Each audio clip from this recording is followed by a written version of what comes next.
Word. The final word. Special guest to the final word. Voch, Lombardi.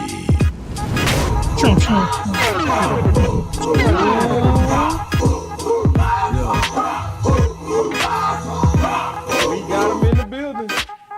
There he is. Word. Special guest to the final word. VL. VL. Let's go. Like that. VL. Huh? Let's go. We got that Hey, big truck in the game. building. Give me the money, man. Yo. Give me the money, dog. I'm gonna take the money too. I'm gonna go ahead and be illiterate too, big dog. I'm gonna go ahead and be dumb as hell. I'm gonna go ahead and take the money. I'm gonna go ahead and take the money. I before E, except after C.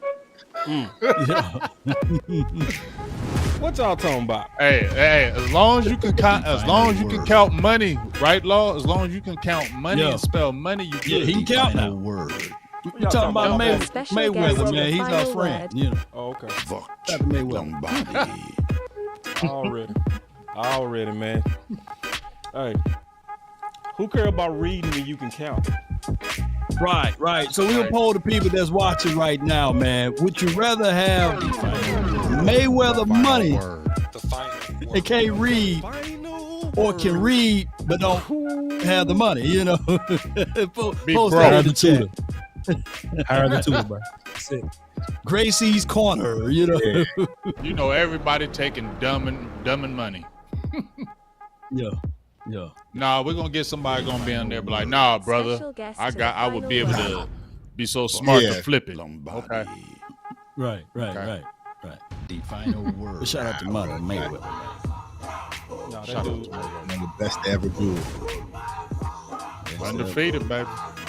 Yeah, I still trip out, man. I was watching Black Panther and I heard that chant. I was like, man, that's the Voch. I had no idea. Special guest. I did it. I didn't thought Black Panther was so Voch's sound effect, man. Hey, that's some shit. He says the final word. The final word. Like, Voch man, got that fight. time step in people's head, man. Copyright. Nah, hey, I be stealing too, but I just use it anyway. I put it on the shirt and stealing it. On my screen, stealing it. low key, that's an all-time. I be in the weight room, it be in my head. My just Word. Say Voch. Special guest to the final word. Voch. Voch. This is the truth about your drop. I'ma say what others ain't gonna say. We wish we thought of it.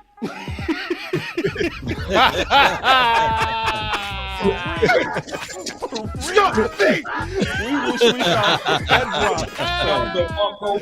He like, damn, he got it just right. That drop. Yeah. See, I'm gonna tell the I truth. like that one. That drop is stupid. Yeah, It is stupid. Like, oh, But you know what? But you know what? No, No, you know what? You know what? You can't say that, boss. You can't say that. You know why? Because certain drops are for certain people. You got me certain beats for certain Special people. guest to the Come final on now. When word. you hear ours, it's Voch. that's Lombardi. that's Voch. When you heard it, you like, yeah, that goes with him. I would have made it mine. And on top I would of have made that, it mine if I would have been though. first. No, it fits because when old boy ready to fight, that's all you heard before the war came out. You know, so it fits Voch, man. So when you hear that, you like, yeah, You like, something yeah. about to happen. You know, Nah, it's Yeah, dope. that's fits. come on, man. Voch. Bless. That's an all-time drop. Really is. yeah, It's like Law with that damn, that Uzi Vert, man. That Uzi Vert, like, that shit coming out of the Special cold. guest Damn, to the yup. final That's word. yup. Damn. Lombardi. Where's it at anyway? When they told me old boy from there, I kind of like, damn. Hey, y'all in the building, go ahead. See and how old share. girl was doing him?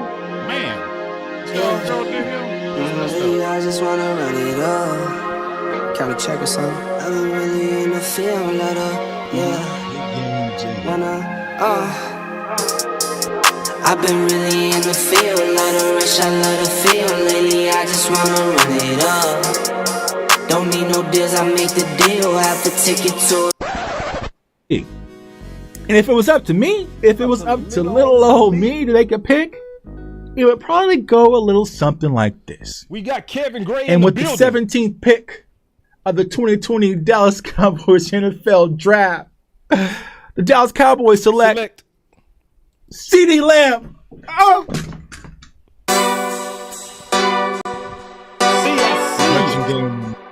Aisha is in the building. Let's go. Mickey, we see you. Kevin, we see you. Let's go. I will move down. The smart thing would be to move down, but the Cowboys historically don't. Boss could be a trade down here with Justin. We got to trade. We got to trade. BossCowboySports and the OC We got to trade. I said this is the place to move We were down. just sitting here talking Justin Fields. I said it loud and clear. This is the place to move down.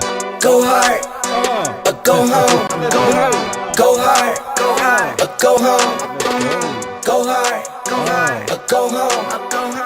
And if I see you in the building, Nick. Touchdown like the end zone. When the circle turn to my home, can't get me out of my zone. Go hard, go home, go hard. I love Parsons as a rush defensive end, right? If you draft him and you put him on the end, turn him into another DeMarcus Ware. Let him rush the quarterback, get upfield, and create damage to the other opposing offense. We got the pick. Man, here it is. We got the pick. Yeah, this gotta be Parsons. Like, Parsons the best player available. Go home. Yeah, these championship rings on my hands now. In my head, I'm top 10, yeah, that's hands down. You a squad, now you're looking man down. Funny how foes turn to friends now. So the Cowboys just selected Jake Ferguson with pick 129. Hey, I'm good. I love the pick. I love the player. I know that a lot of people will say that this is probably a reach. This is about where I had Jake Ferguson. Really solid player from Wisconsin. He can do all of it. He can block. He can run routes. He can actually make people miss in the open field. Have a race car like a target and call filling up. I need product again. Treat the business like a playground. Might slide on you. Don't even might slide on you. Do a backflip cause I'm mad rich. I'm the definition of what that is. Go hard, go home, go home, go hard, go hard, go home, go hard, go hard, go home, go hard, go hard, go home. Touchdown like the end zone. When the circle turn to my home, can't get me out of my zone. Go hard, go hard, go home, go hard, go home. All right. We got us a packed house. And we gonna come straight off the top rope. All right, so we had Mr. Voch Lombardi. Now you just did a 5 video. And we gonna start from the top with your video and we gonna kick it off with you, big dog. So if you go to Voch Lombardi's page, right here, you'll see him ask a question, guard or tackle. You know, doing this thing. Made a hellified case. I listened to the whole thing today. And we talking about Tyler. All right, so Voch, we gonna start with you. Guard or tackle.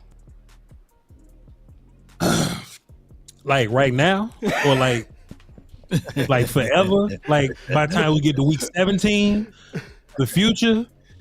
Man, as of June 27th, you know what I mean? That's a loaded answer. You know, I know. That's a loaded answer. Yeah. You know, the real life answer is, you know, Tyler Smith did some fantastic things last year at left tackle, but I don't think this about Tyler Smith playing left tackle. This is just about getting the best 5 out there, right? Yeah. And I wouldn't mind Tyler Smith playing left tackle if, you know, I felt better about the left guard position if Tyler wasn't there.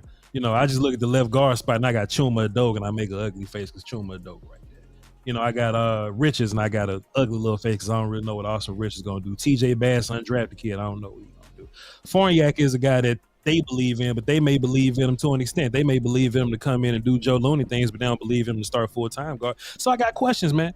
And I would love for Tyler to keep playing that guard, but I think Tyler top tier enough to do both all year. You know, he played tackle at Tulsa. That was cool. And all off season, they was just prepping him for guard. He'll go to Duke Manyweather and his top tier special magic O-line school that make everybody better. And he shows up, he played guard there, and he did guard all off season, the whole training camp. Just at the snap of your fingers, all right, you got Shaq Barrett week 1. He did it. So that leads me to believe that Tyler Smith is talented enough to do it.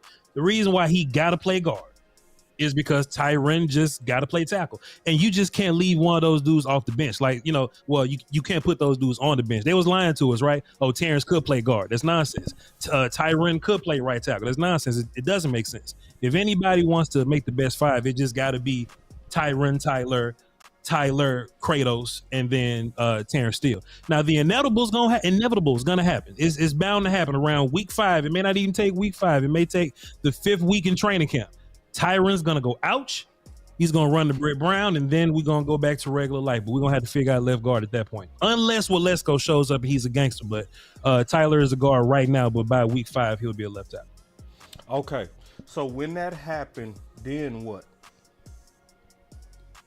Shit, Tyler going to be playing left tackle for the rest of his life, and Tyron's going to have to ride off into the sunset. It is what it is. And then the guard position is going to probably be what, Matt Farniok? Or we're gonna have to roll some dice. We're gonna have to roll some dice. Yeah. It's gonna be Farniok, it's gonna be Chuma. TJ Bass is a guy. Now, what we would love to happen is just, whatever kept D-Law healthy last year, let that be the thing that keep Tyron healthy this year. But that ain't gonna be the case. Like I said about Waletzko, right? You would love for Waletzko to just show us something, right? To give us some off-season peanut butter, get big, thick, strong, and him to be able to take over left tackle, so we ain't moving too much.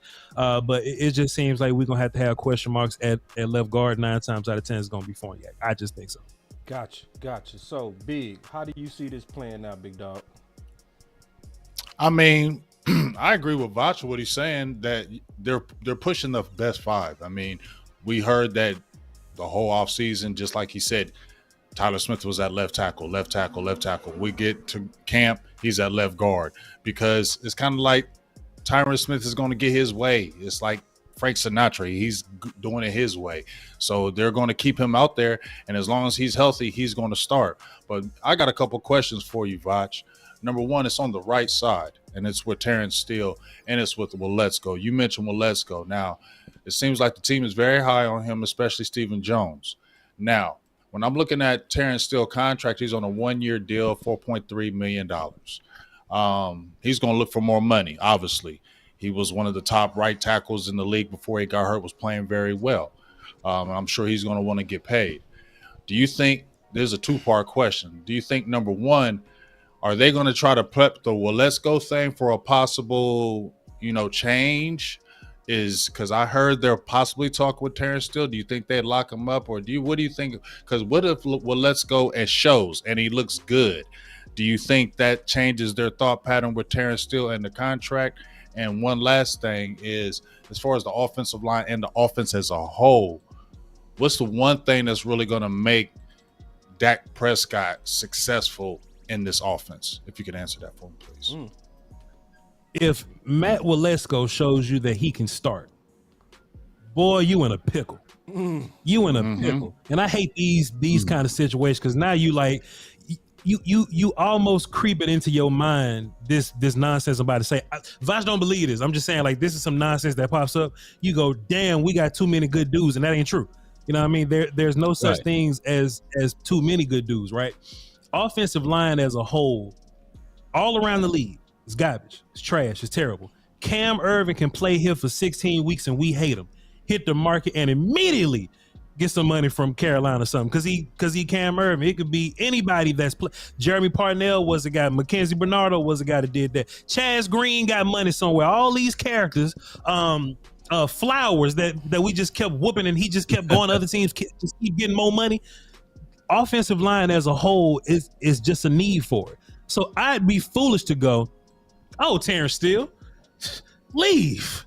I got Waletzko. You know what I mean? And Stephen Jones probably does have confidence in Waletzko, but I think he got that confidence in Waletzko like he got that Daryl Worley confidence. You know what I mean? Like, I feel good about him until we need somebody better. You know what I mean? And the one thing I don't want to get into, man, hold on, man, let me get focused, bro.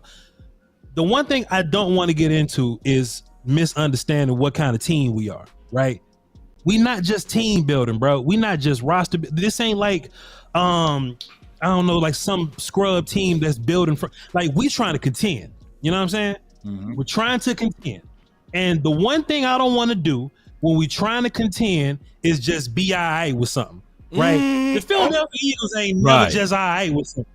The Philadelphia Eagles had a great D-line, and they drafted another 350-pound kid. That wasn't enough. They got 2 old 350-pound people off the street. That wasn't enough. They went and drafted another 310-pound just to keep adding because they didn't want to leave stones unturned. Cool.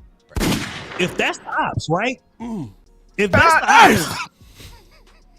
the ops, and they got as many top-tier cheering as they can find, why would I go Terrence Steele? Exactly. Thank you. Terrence Steele. Exactly. Why would I shoot there? I'm gonna find a way to make this shit work.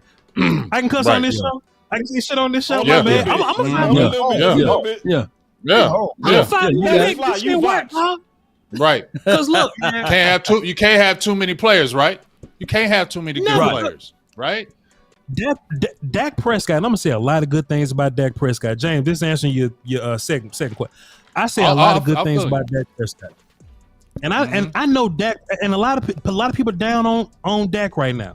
But if I know anything about Dak, Dak can win football games with the 30th pass rush win rate in the league. I know he can do it. I've seen him do it. Right, getting sack pressures hits, he do it. But except when we go against the #1 defense in the league, we need more. Right. Ooh, I've seen Dak whoop. I've seen Dak whoop ass with Noah Brown. He's done it. Get him. And people love to act like this is some type of bad thing about Dak. They compliment Dak when they say it, right? Oh well, Dak should have won with Noah Brown and Dalton Schultz. Really? Thank you. Really? Get him. So Dak can make Noah Brown. Trust me, James. This all tying in. So please, I'm hearing it. Dak can make Noah Brown, Dalton Schultz, December T.Y. Hilton. He wasn't even full year T.Y. Hilton. He was December Christmas T.Y. Hilton. You mean to tell me that Dak can take all those children and whoop everybody except San Francisco? But when we go against the #1 defense in the league, that's when we don't acknowledge, hey man, we might need a little bit more to beat the #1 defense. He could drop 40 on the Eagles all day with Noah Brown and December T.Y. and whoever the hell playing off. He can do that all day. But when you go against that dude, which is the defense of the San Francisco 49ers, which is #1, you can't afford to just go Terrence Steele. Right. Good player. We don't need you, good player. We'll find another way. Sammy got to step up versus San Francisco. Goddamn. Noah Brown got to do more versus San Francisco. Oh, Matt Fournette could be fine versus no. So I'm gonna take as many dudes as I think I can, as I think can start. As many gangsters, because the ops gonna do that. I'm gonna take as many dudes as I think that can play. I'm gonna find a way to keep them. I'm gonna find a way to play them. I don't think that means put Terrence Steele at guard. But shit, if Tyron get hurt and it got to be let's go at left tackle, Tyler at guard, and no one will put Tyler at guard. But if that's just what we got to do to make it work, I'm not just trying to shoo good dudes away, because the ops ain't shooing good dudes away for the sake of saving money. We're not team builders, so we don't need to save money. We need as many MFs as we possibly can. Ooh. So no, I'm not showing the MF away. I'm not. I hope that answers your question. Law, Aisha had a fire comment. Yes, sir. So you gotta dunk it, bro. I'm gonna lay it up to you. Man. You gotta dunk it. Man. You gotta dunk it, Law. Man. Aisha said this whole thing is pending on Terrence Steele and his return. Yeah. Oh yeah. That's and why I brought him up. Going ahead to, man. That's what I'm gonna head to, because if you look at this front five, he is the only unknown right now. It's the right tackle. You know, when you hear Tyler Smith talk, he said, hey, I'm a left-sided player. You can put me anywhere on that side. I'm ready. You know, and then of course, Tyron Smith, you know, it just when will he get hurt, right? But in practice, he would sit out and go elsewhere. So it is what it is with this particular lineup. So everything is contingent upon Tyler Smith if he's able to get out there and lace them up. Granted, if you talk about Matt Walesko, one thing that I got to say with the Cowboys front office, whether it's Matt Walesko or Joshua Ball, I'm like Dr. Strange over here thinking of 1,000 possibilities of not having him on the field, by the way. But I'm going to say this, though. The Cowboys got a big ego, and they would look at this situation, believe it or not, don't shank me with the butter knife, guys. They would look at this situation and say, well, we found Terrence Steele, undrafted guy. We can make another one. That's the only problem. And they may go with that. That's the only problem, y'all. Yeah, that is very legit. Very tough. How you see this whole thing playing out? Yeah, so I agree, and we spoke about this on the last show with Voch. Like, if you want the best 5, you got to add Tyler Smith at the left guard position. But here's what I've been trying to tell everybody. The Cowboys are high on Matt Walesko. I know a lot of Cowboys fans aren't, but they are, because think about last year. Remember, he was getting the left tackle reps before Tyler Smith. If he doesn't get hurt, y'all, we are never having the conversation possibly to be able to see what does Tyler Smith look like at the left tackle position. So they are by all means. What Voch just said makes sense. Load the clip. We see everyone around the league starting to do it, but we know that's not what we do. And if Terrence Steele is delayed, they are definitely going to pique interest and say, okay, could we possibly play Matt Walesko at right tackle and get away with it? You know what I'm saying? Can we get away with it? Because not That's only why do you have to pay Terrence, you got to pay that guy in the middle as well. You know what I'm saying? With Tyler Biotis. So there's 2 people on the offensive line. So if they can sit back and say, all right, you know what I'm saying, Matt, well, let's go in that bad at the right tackle. Expect the games to start to happen with Terrence Steele. Now, here's the one saving grace. Cowboys like you when you're coming off an injury, kind of on a discounted price, so that might help. Yeah. But if Terrence agent says yesterday's price is not today's price and he wants to use his leverage, expect Matt Walesko to be that right tackle. You can probably out with Tyler Smith at your left tackle, and they'll plug in a Matt Farniok or Austin Richards or whoever at left guard as far as the future is concerned. So we definitely got to keep our eye on it. But like I said, I expect Matt Walesko to be in the conversation and be starting week 1 versus the New York Giants somewhere out there, whether it's left tackle or right tackle. No doubt. So I'm gonna say over a healthy Terrence Steele. Well, if Terrence is healthy, then no. You know what I'm saying? If he's healthy, then no. But okay. If Terrence isn't healthy, remember last week, Clarence said Terrence is going to be good. And, you know, he's been practicing without his brace, but he said he's going to be good for week 1. Now, I don't know. He said that on the show, right? I don't know. I still don't. Is he healthy? Nah. Or is he Michael Gallup healthy? I still don't believe it yet. You know what I'm saying? Right. Yeah. I still don't believe it, but I will say it is easier, Voch, and Voch, you can attest to this maybe, that it is easier for maybe a offensive lineman to come back from a knee injury than, let's say, a receiver or a corner or possibly even a running back. We're leaning on you, Voch. Yeah. You know, right tackle knees ain't like wide receiver knees. You know what I'm saying? You know, we're more so pushing people over, like it's the motion that we are, like we're over our knees more, and wide receivers like pushing off the it's weird, and I can't explain it, right? But we're more so concerned about our ankles and our knees. You know what I'm saying? You know, wide receivers got to do that whole plan, push off and change direction thing. Once I latch onto you, then my weight more so goes bottom. You know what I mean? Like I'm going down more. Wide receivers got to lean and then they got to cut. They got to turn this way, then they got to cut. They got to stop, drop their weight, chop their feet, then turn and got to cut. Terrence is really only gonna latch on to somebody and pushing one direction at a time. So no. It's a lot less on our knees than it would be wide receiver. I know I did a terrible job explaining that, but I didn't expect y'all to ask me about hurt O-line knees. But once we latch on, we only really pushing in one direction. Wide receivers got to push and change multiple times. So there's a lot more going on with wide receiver knees and O-line knees. And real Terrence quick, should be fine. Is that's what I'm saying. Go ahead. Yeah, you good. I think we're gonna be starting week 1. I don't. I actually don't think Terrence Steele will be starting week 1. I don't. I do not. I don't believe it at all. But that's good news of what Voch just said. Like, see, that's what I needed to hear. Just and then also keep in mind that the OC is on the way. This is a day when we got like offensive lineman gurus. I want to sit back and listen to them real quick on some things. And I'm glad you talked about that, Voch, because that was one of the questions that Big asked you that I was going to ask you as well. So appreciate both of you. I want to run one more thing by you as well and just kind of understand offensive line just a little bit better from a coach and somebody that's a good offensive line teacher like yourself and anybody else that want to kind of give input on this. But this is, you said on one of your videos, and I'm gonna use this diagram, okay? You said that it's easier to be a left side player, okay? Yes. Than it is to be a left and right side player. So, right.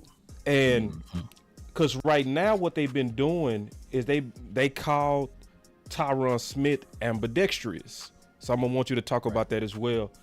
But on the left side, I'm thinking that Tyler Smith is the linchpin of everything. So when you said is he a tackle or guard, but you said that it's better for him to be on the left side, I'm thinking that they go start it off with Tyron Smith on the left, Tyler Smith at the left guard. Matt Walesko, I think, is going to be the right tackle game one. That's just what I believe. But then if Tyron Smith goes down, that's why I got this diagram, they go move Tyler Smith out. Then they go move the best guard, whoever wanted at training camp, into that spot until Terrence Steele come back. I hope y'all liking this diagram because I'm killing this. So I'm that's pretty dope. Yeah, you freaking it. You all freaking it. You all freaking it. So Voch. Yeah. You had me paying. Look, you had me paying attention, dog. Fire. You had me paying attention too, man. Go give yourself a yo got fire. Oh yeah, I'm gonna give me that. Let me go. Dracarys. Let's go. But Voch, like, could you explain that left side and how you seeing it playing out, like, and the difference between and why it's so hard to go from left to right, big dog? Please explain that to us, sir. Oh, well, it depends on the type of player that you are, and you know how you built, how your feet move, how powerful you are, and I understand this because I played center back in the day, so I had to move both ways. And I would have different post foots. Your post foot is your forward foot, and you wouldn't cross your forward foot. You would never drop your forward foot, right?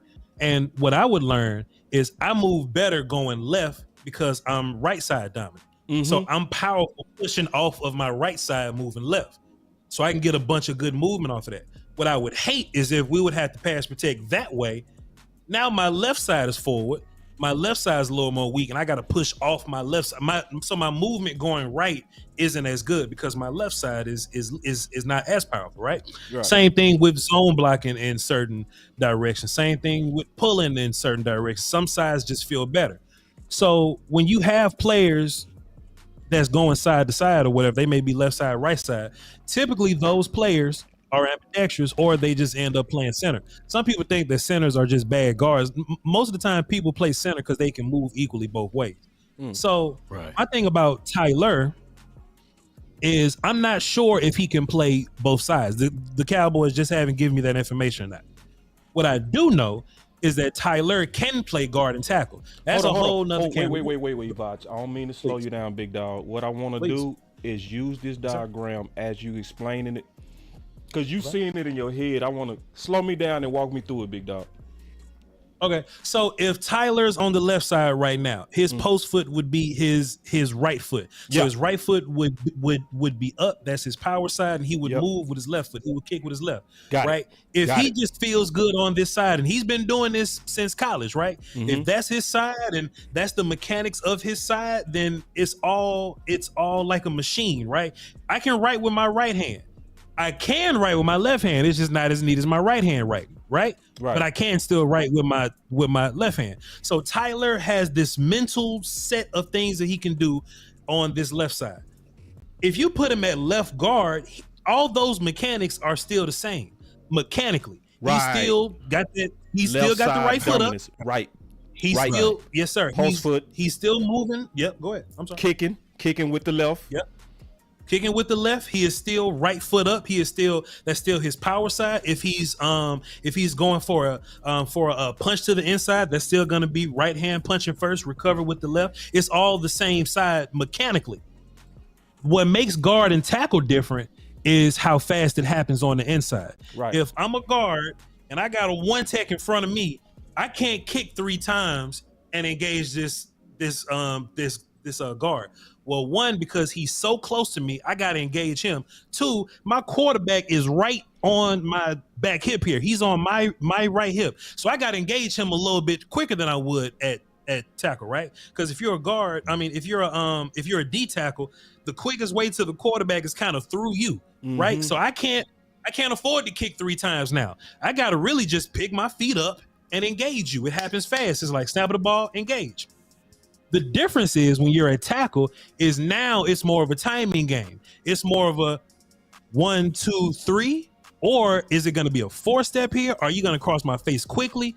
Do I have to go from a 3-step kick into a quick set? Do I get, you know what I mean? It's a lot more chess involved, right? So that's why when we look at tackles, we go, oh, well, he's an athlete. He may not be powerful. We hear this all the time. He may not be powerful, but he's an athlete. These long athlete dudes like, well, let's go, right? They may not be powerful, but they play the measure game well. They play the space game well. So that's why he's a tackle. Well, let's go and never be a guard because he's not going to work good in the phone booth. He's not going to move inside quick enough for some 350-pound dude to get on him. If some 350-pound dude get hands on his chest, well, let's go flying to Delaware somewhere. He gone. You know what I'm saying? But Tyler as an anchor's another word that we always use when we talk about O-line. How fast can you get to your anchor? Tyler is a dude that I believe he can get to his anchor quickly. He can kick, drop his butt, and whoever's in front of him, it may take 1 or 2 drops, but they'll drop. If you go to Tampa Bay game, playoff Tampa Bay, not week 1 Tampa Bay, he was against Vita Vea a whole bunch. Vita Vea, one of the strongest gentlemen we shouts out to Aisha, got me saying gentlemen, one of the strongest characters we got out here. And Tyler Smith will latch on to him. He will latch on to him, drop his butt, boom, one time, and people stop moving. Tyler is powerful. Well, Let's Go's not powerful like Tyler is powerful. Terrence is not powerful like Tyler is powerful. Terrence may not be powerful like TJ Bass is powerful, but you see Zach Martin is powerful like Tyler is powerful. Why does power matter? Because you got to be quicker because these guards are right on top of you. If I'm at tackle, you could be at a 5, you could be at a wide 9, you could be a blitzing linebacker. I got time to figure this thing out. It just happens that Tyler is also athletic enough to play the kick, timing, catch you game and the powerful phone booth game. Everybody can't do that. Right. So Tyler is a fantastic left side prospect that could play both positions, but I don't want him to move sides because he's been a left side dude his whole life. One more thing, guys. I don't mean to hog because we supposed to have the OC. Yeah, you hogging. I know. But I want to hog with the offensive line stuff because I wanted Voch and I wanted Voch. He always want to apologize ahead of time. I don't mean to hog. I don't mean to hog. Let me ask 2 more questions. But let me ask 7 more questions. Let me just get 7 more. We go into a topic. We go all tackle. Okay. But when we're on offensive line, bro, I'm gonna back up just a little bit. Because I play corner, bro. I would be so phony to try to go through the nuance like Voch did. I would be. Shout out to the DBs though, man. We played the real positions out there, man. Hey, we were clean all day, baby. Swag through the roof. All right, Voch, I got you on something real quick. I want to just ask you one more question, just to to sharpen my offensive line knowledge and just kind of hear you out. Also, Tyron Smith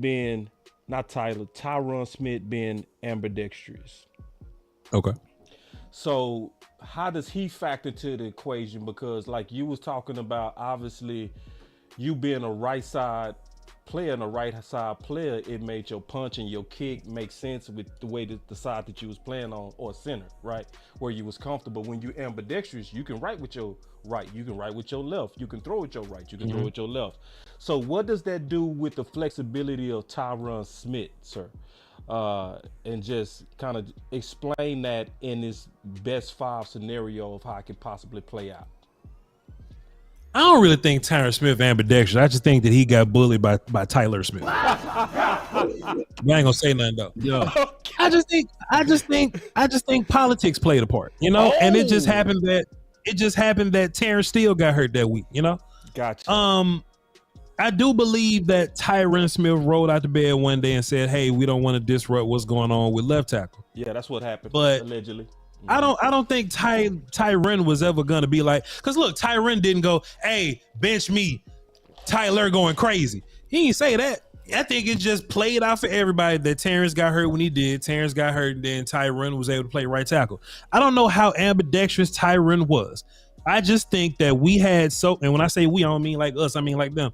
I just think they had faith in Tyron as a player, that they just wanted to try him at right tackle because they thought that he was good enough. Look, I ain't never seen Zach Martin play left guard, but I'm sure he could do it. You know what I mean? I ain't never seen Zach play center. Zach played tackle in college or whatever, but hey, Zach is good. So in my mind, if Zach is good, hey, let's just put Zach here just to see if it worked because he good.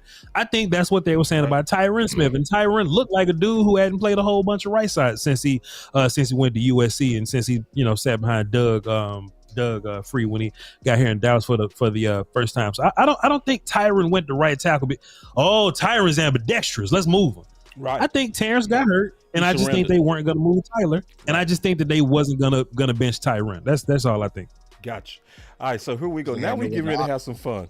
And no other options because Peters wasn't working out and Ball was getting smoked over there at the right tackle as well. So as soon as Tyron came back, like just gotta get him on the field. Yeah, somewhere.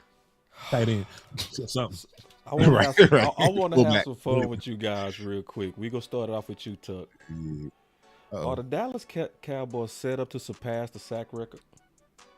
Let's talk about some edge rushers. Let's go. I mean, I feel like they talented. Yeah, you know what I'm saying? That's my position. Let's go. I feel like they're talented enough. I feel like Sam Williams is going to take a leap. I know Voch dropped the video on Sam as well. I feel like Sam's going to take a second-year leap. You have Micah. Micah's going to do Micah things to Marcus Lawrence. And you have some other guys. I feel like with Overshawn and, some of these linebackers are going to be a lot faster. So we have the capability to do so. I don't think we will, you know what I'm saying? But I feel like we are talented enough to do it. But I don't think we will set the sack record, though, to be honest with you. Okay. All right. So I'm going to go ahead and go and say it. I think we go get it this year. You said no, we're not? Who said no, we're not? Big, was that you? Who was that said yes, no, it was me. And you know I love our defense, but we ain't getting the sack record. We're not getting the sack record. Come on, man. I'm finna make the case. Record? Hear me out. Hear me out. I think we go get the sack record, bro. Hear me out. I agree. Drinking, he drunk on Kool-Aid. No, I ain't even drunk on it, bro. Like no, for real. You are drunk. You got an extra game to get it. No. Listen, bro. Listen. Hear me out. I'm gonna make a good case on this. I agree, bro. Yeah. See, there we go. See, see. Now, hear me out. It's because we was on pace to break it last year. Mm-hmm. We was on pace to break, but see what kept giving them an out. Corner 2. Come on, boss. Two things happened, boss. Tell them what happened. Two things happened, boss. Tell them what happened. Corner 2. Tell them what happened, boss. Yeah, corner 2 kept giving them an out. You know what I'm saying? Right. See, we got that corner 2. Now we got corner 3 with Bland. So when you tighten that coverage up with Bland, you tighten that coverage up with obviously Diggs and then Gilmore, bro, that's gonna create more time. You know what I'm saying? How many did we end up with last year? 54? 60 something. We took out, right? 60. I mean, 60, but then, 64. How many did Philly have last year? But see, it's 7. We also got Mozzie. See, that's a big thing, dog. That's a big thing. Okay. Now listen. Now you got me. You piqued my interest. I know. You piqued my interest. There you because go. you know I love them cow. I love his defense because his defense is crazy. You mentioned Mozzie, but you know what? I got questions right quick. Here's a question. Okay. All right. And this is Tuck's guy. Remember when we would do our show, I don't know if it was Clarence or one of the other guys, they mentioned Fehoko. They said Dan Quinn really likes him. Right. So, dog, do y'all think could he get a tick? Let's say like a Dante Fowler. Now, you know Fowler's there. He's got pass rushing ability. We know it. I like Fowler. But what if Fehoko goes kind of crazy in camp and shows a lot early? Or even Overshawn shows early? Do you think – I'm asking y'all. I didn't mean to mess up your thing on your sacks, but it does relate to defense. I mean, do y'all think – we are going back to sacks. But they're in the – they could still be in the equation, though. That add to it. They could be the equation. Yeah, you helping my case. When you add also him, and others, right? Right. Because see, the way that I look at it, I'm just being all the way real. Then I'm gonna turn it back over to Law and Voch, because I want to talk about the sack record. Because the way that I'm seeing how they took care of Dan Quinn, they basically muffed Mike McCarthy, and they gave Dan Quinn more. So more stuff, man. Yeah. So when you say that, man, you're talking about you get 20 sacks from Parsons. That's 20, and then you get 10 from Sam. So that's 30. So that's already, on pace of half of what we did last year. Think about this. There is a thing called coverage sack, and we got one of the best man-to-man cover corners out there by the name of Stephon Gilmore. And we got the 4th overall rated zone cover corner by the name of Trayvon Diggs. So that will give you that rush. On top of that, when you think of it and contextualize the fact that Osa, he's going to be better than what he was last season. Even if you throw in Dante Fowler, he's going to be better, as well as you got Big Mozzie, who should allow other people to eat by the way. And you got D-Law. I'm just counting. I just not going to count D-Law's sacks. I'm being nice, but did you hear me be nice to D-Law? He's my dog, man. Shout out to the Laws, man. He's very important. I think that we can get either 72 or 73 sacks, man, for the season coming up. So come on, let's get it, man. I just see that this team. Think about this too before I let someone else go.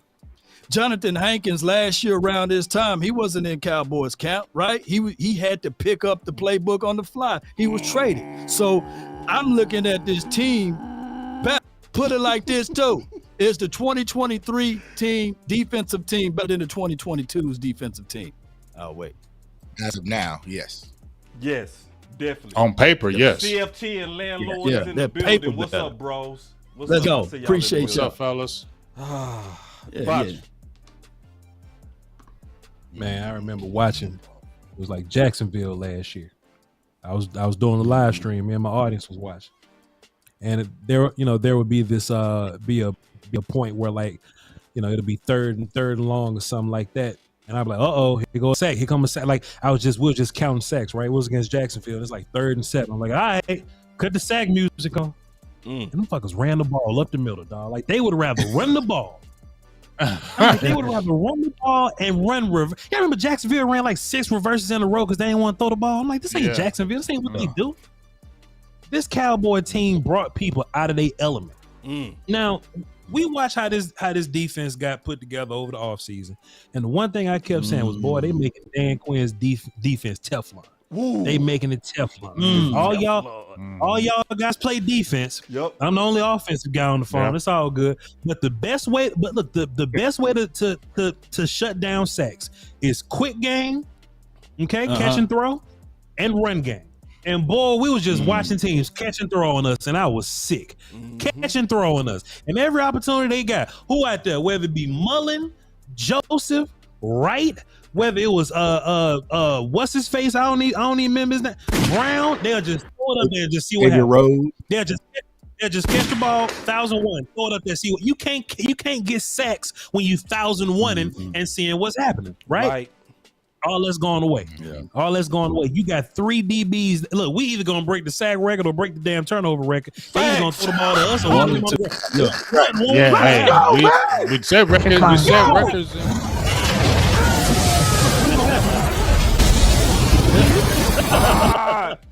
Yes. I look at the idea.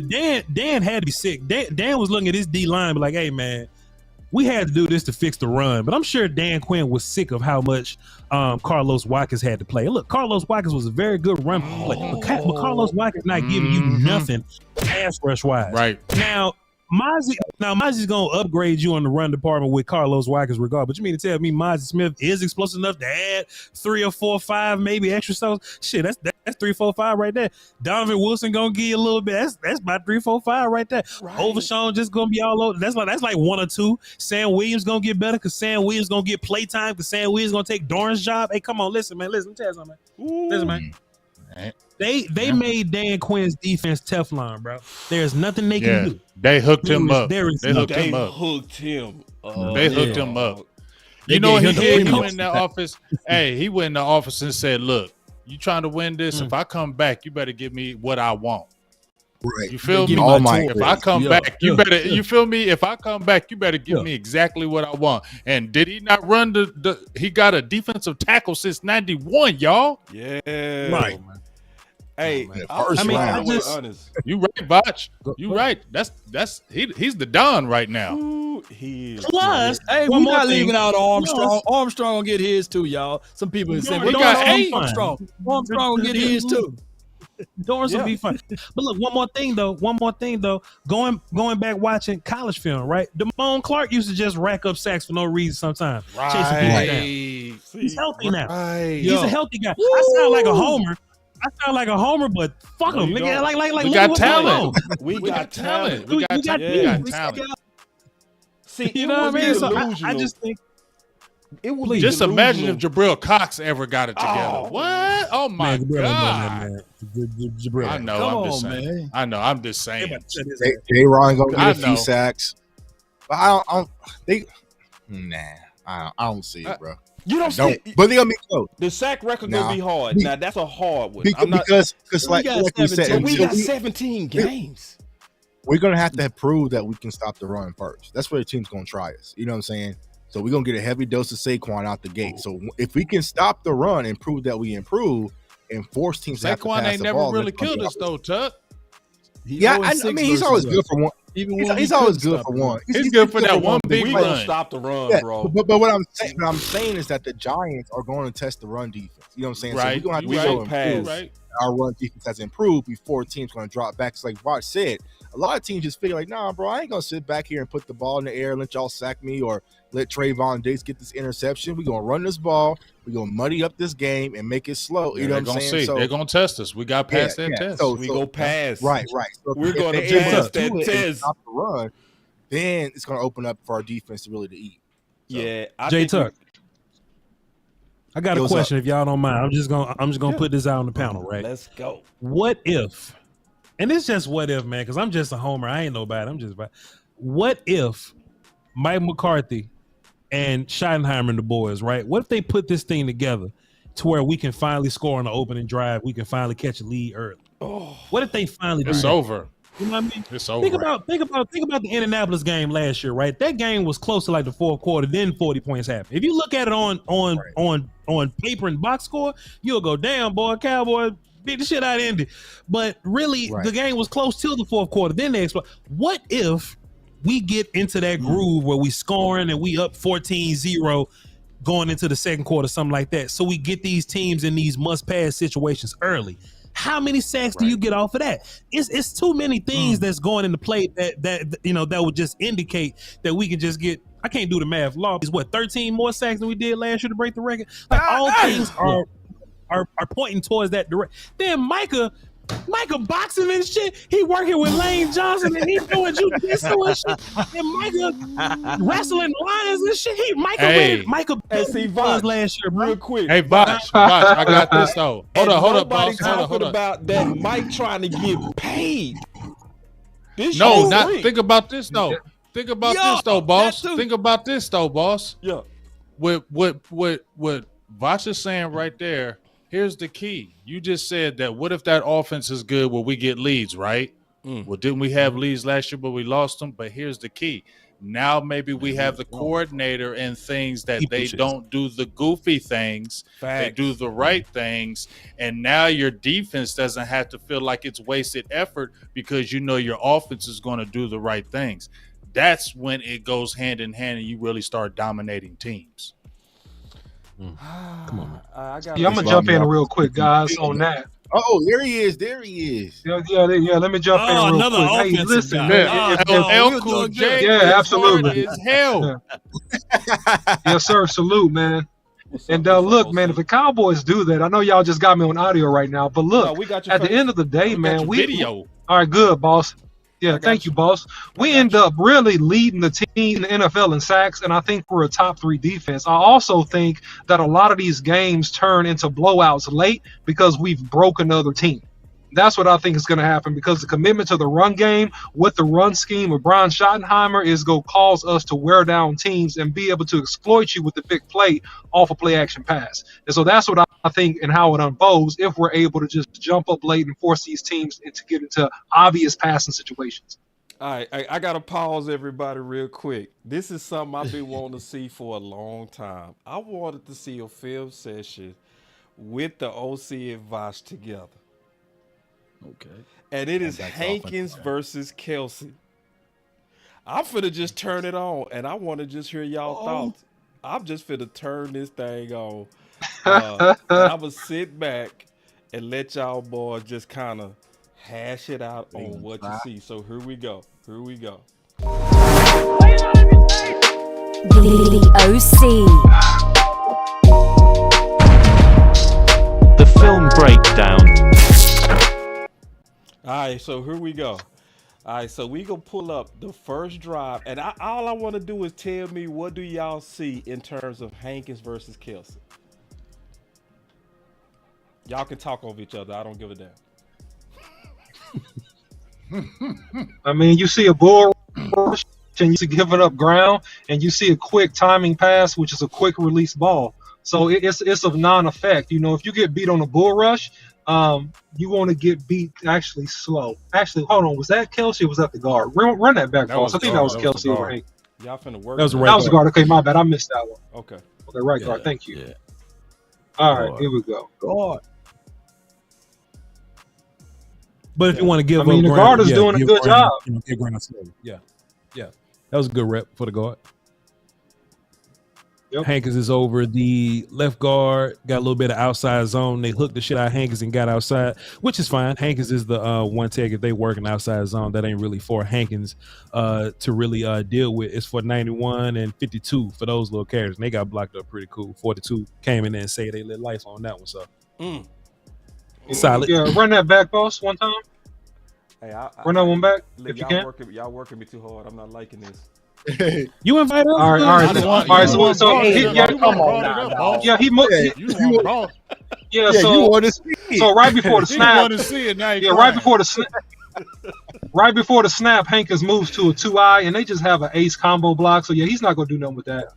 All right, so this is him doing what he does, man. Getting quick penetration. It looks like I got to see who he's over. Yeah, let me see. Kelsey. He's on. No, he's over the guard. So yeah. Guard. Go ahead, Voch. Sorry about that. No. Dickerson just down blocked on him, and Hankins came back on the inside, which is what he's supposed to do if you're getting down block, cross face, get back inside. Boss ain't think this through, man. Boss supposed to take the time. Shout out to the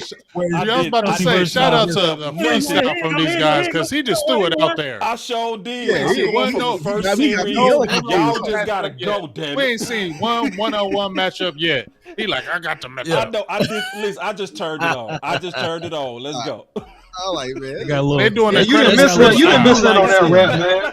Hey, I'm like, I got the cut. Bust the rap right now. They did you on Yo Timothy raps. Let's go. Hey, Voch. Hey, OC. That was a good throw. Like Yo and Timothy raps. That's the wrong. Yeah, I'm gonna wait for the other angle. It's the wrong season. All right, here we go, man. So look, man, Hankins is lined up as a one technique. He gets double teamed. They do a good job with him actually controlling him here. He looks like he's tired, man. He's just taking up space, man. You know, so I mean that's that's a loss. You say go back, Voch? My opinion, but go back, boss. Go back. Wrong gear, wrong scheme. What we doing? I got a point if I can actually. Let's see. No, not to this play. Not this play. Let it run. It's the next play. Hey, tell the truth, y'all enjoying this. The OC and Voch talking offensive line, boy. I've been heavy right now. Let's go. We just enjoying it because it's just crazy. Let them talk our team, though. I want them to talk our team. Okay. I could turn it on. Because he got Hankins up there. Let me see what's going on. Play the Cowboys, Hankins. Play that. Yeah, so like Cowboys. I'm trying to see him versus Kelsey because we didn't see. Okay, pause this. He got swallowed up. Did he pay? Pause this. What I think is important right here. He didn't. What I think is important right here is to tell the difference between like a double team and like combo blocks. Double team is if me and somebody else are just blocking Hankins and nobody's coming off, right? We're just blocking Hankins the whole way. We're just dedicating the dude. Combo is when we start on Hankins and one of us has to come off to deal with a linebacker, whichever one that we're dealing with here. What this looks like here is this may be some kind of audible or some type of adjustment just to deal with Hankins. Because sometimes teams will do this, O-linemen will do it, like, hey man, like, you know, we just ain't finna be, you know, coming off Hankins right now. We just can't single block Hankins at no point. So if you want to make the point that Hankins is so dominant versus one player that the Eagles have made some type of adjustment to where we're not comboing Hankins, we're just going to double team Hankins and we'll just deal with the linebacker however we deal with it, that'll be a good way to give Hankins props or whatever, if you want to give him props, do that. So go ahead, run the play. Yeah, and that's a great point, and I'm gonna piggyback on you on that, Voch. So what you end up seeing here is a cutback, right? They plan a double team on front side, but immediately when a running back gets the ball, he immediately cuts it back, and so that's showing a lot of respect to him, man, with that double team. Yeah, you can go back. Go back. Y'all want me to go back some? I was gonna. You can keep it running. It don't matter to me. Yeah, go ahead. Go ahead. Can y'all explain to some of the viewers like how they can tell what's the zone blocking scheme versus gap blocking scheme? Because a lot of people don't understand that. Because when we talk about outside zone, inside zone, they might not understand that, you know, just from the layman's term. So can you kind of explain the differences and the nuances you're going through, you know, as an offensive tackle or guard, trying to do one block versus a gap? Or my bad. I'll give a little bit, then I'll just bounce it to. Yeah, I'll give a little bit and I'll just bounce it to Voch real quick. So, I mean, inside zone versus outside zone, it's all about footwork and your target points, right? So if you're running inside zone, your target point in terms of contact off your second step is not as wide. It's not going to the outside of the shoulder pad, right? It's going more so closer to the center line, inside of the chest plate. Outside zone is more so of like a reach block. And really, when you talk about zone, you got bounce, you got bend, you got bang. You can bounce the ball outside. You can bend it back with a natural cutback, or you can bang the ball inside between the C and the B gap, or the A and the B based upon the scheme. So just in general. But go ahead, Voch. You got it, bro. So gap versus zone, I think Tuck mentioned that also. That goes hand in hand with what I was saying earlier. Typically, double teams happen in these man type run games or whatever, because hey, we're double teaming this dude. If me and OC are guard and tackle, we go, hey, we're double teaming this dude. That's the play. That's the job. Why is that the play of the job? Because the offense needs to be, all right, so we're gonna run off Voch's left hip. That's the read. Right? Like there's no decision for the running back to make. Me and OC are moving B gap because we're going off Voch's left hip. There's not a lot of room for, you know, changing our mind and moving and making decisions. Zone is when, all right, it's me and OC and we're dealing with this gap. This is my gap. If we're inside zone running to the right, I'm a guard. B gap is my gap.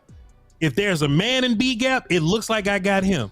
But OC got C gap. So if this dude in my gap end up in OC's gap, that's not my man no more, because I don't have this man. I got this gap. If that man is in my gap, then fine, I'm blocking him. But if he's in OC's gap, that's his. Even if he starts over there but ends up in mine, that's my guy. So that's the difference between zone and man, inside zone and outside zone. Inside zone works more upfield. Like I may step and then we may work upfield. So that's, you know, your handoffs, your inside zone plays, your zone read stuff. Outside zone, we're working more sideways. So that's for sweeps, that's for your jet stuff, that's for your tosses and things of that nature. So inside zone, we're working inside. We're zoning inside. Outside zone, we're zoning sideways. We're zoning outside. So that's an easy way to differentiate the two, or the three rather. And to piggyback just on one point, to super simplify for those that don't watch a lot of film and stuff like that, zone, you're blocking an area. You don't have a man. You're blocking an area. So you're blocking the immediate gap to your left or right. The difference, what Voch explained beautifully with the inside zone, is that it could be a quick mesh where you're working up inside versus you're reaching all the way to the outside shoulder pad or the outside gap if you want to be exactly specific of your particular play, right? So you're blocking whatever shows up in that gap, okay? So if you step zone right and something shows up to your outside, you got it. If it goes away and it goes inside and you stepping out to the right, you don't pivot back and block the man that slanted inside. You continue to work up to your gap, right, to the outside and take whatever comes across your face. Hold on real quick. I got to pause both of y'all. Listen, I'm going to tell everybody in the chat. If y'all call me Boss Moore, I'm going to start shooting y'all. I'm telling y'all right now, I'm going to kick you out. Don't you ever call me Boss Moore. You can call me anything. You can call me, you can talk about my mama, but you bet not call me. Wait a minute. You shouldn't even said that, dog. You shouldn't have said that. They're gonna go crazy now. Try me. You messed They're coming, dog. I just want to let everybody know I will shoot up in this month. You understand? Yeah. The best zone blocking team that I've seen. No, you are not gonna call me Boss Moore. I know y'all joking, but you're playing too much. All right, let's go back to the film. Hey, the best zone blocking team that I've seen last year was the 49ers. They do a lot of zone block runs, and they only have one known. And maybe y'all two can let me know, but they only had one known offensive lineman. That was Trent. But everybody else, they just blocked that area, and they trusted the running backs to create that space and opportunity. And when it was time to get the pad levels inside or what have you, or low, those offensive linemen were able to do that. So is the zone scheme, Voch and the OC, is that a scheme for us, this Mike Solari scheme? Is that a better scheme for us for the 2023 season juxtaposed to what we were doing last year? Honestly, I don't think we're gonna know what they do until we see them do it. Honestly, this is a brand new thing, and they cutting the fat and they getting rid of the dead weight. We don't know what they're gonna keep. 9 times out of 10, it's still probably gonna be a zone look with some inside zone, outside zone, because most teams doing that anyway. But I don't think Solari is gonna come in and change anything about how we do anything big offense. But it may be like some technique things that we do with the O-line and stuff like that. And in my opinion, I don't know. Hold on, real quick. Yeah. See, just real quick. Y'all clap it up for the OC and Voch, man. I'm just, come on, like, listen. I'm just sitting back enjoying this. Clap it real quick. I've been waiting to see this for a minute. I just turned on some film and said, "Start talking." Goddamn, just start talking. Let's go. I'm just enjoying this. Y'all better show some love right now, because y'all got 2 of the best in the building. I need to see some fire emojis. I need to see some likes. I need to see some shares. I need to see some super chats. Quit playing. Let's go. Go ahead. My bad. No, man, salute to Voch, though, before I make this point, man. Voch been at this for so long, man, and he's definitely the OG doing this stuff. Got tons of great content out there. Been doing film breakdown for years, man. And, man, so can you hear me? Yeah, you good. Yeah, we got you now. No, okay, cool. You good. All right, cool. All right, cool. Now, so I was just saying salute to Voch. I think that if you look at the San Francisco 49ers, back to your point, Law, is that what they did was a lot of G blocking schemes. So they ran a lot of power, and they really double teamed a lot front side. And so they would trap with the guard backside or front side in man on the line of scrimmage. And so I think that if you look back at some of the Seattle film back when Brian Schottenheimer was there, I think that he'll incorporate some of the G blocking schemes, which is more like power football with kickouts and angles and getting bigs on smalls and backing on people and stuff like that at the end man, from the end man on line of scrimmage perspective. I think you will see zone because everybody in the league, to Voch's points, runs that traditionally inside and outside. But I think be aware of more double teams front side and G blocking concepts. I think you will see a little bit more of that this year, in my opinion. So OC, I'm not sure if you caught it earlier. Voch had mentioned about Tyler Smith being kind of athletic but not as athletic as Matt Waletzko. So Brian Schottenheimer, when I did the film breakdown, he does do a lot of power schemes where you're pulling backside. So do you feel like Tyler gives us the best option at the left guard, especially if you're pulling and wrapping around and running a lot of trap and a lot of power plays versus Matt Farniok or Austin Richards? So I feel like that kind of hints that Tyler Smith will be better suited at that left guard position, what we started about, because you get that athleticism alongside with power. See what I'm saying? Facts. Yeah, and that's a real good trap question, J Tuck. I love it, man. I love how you phrase that up, bro.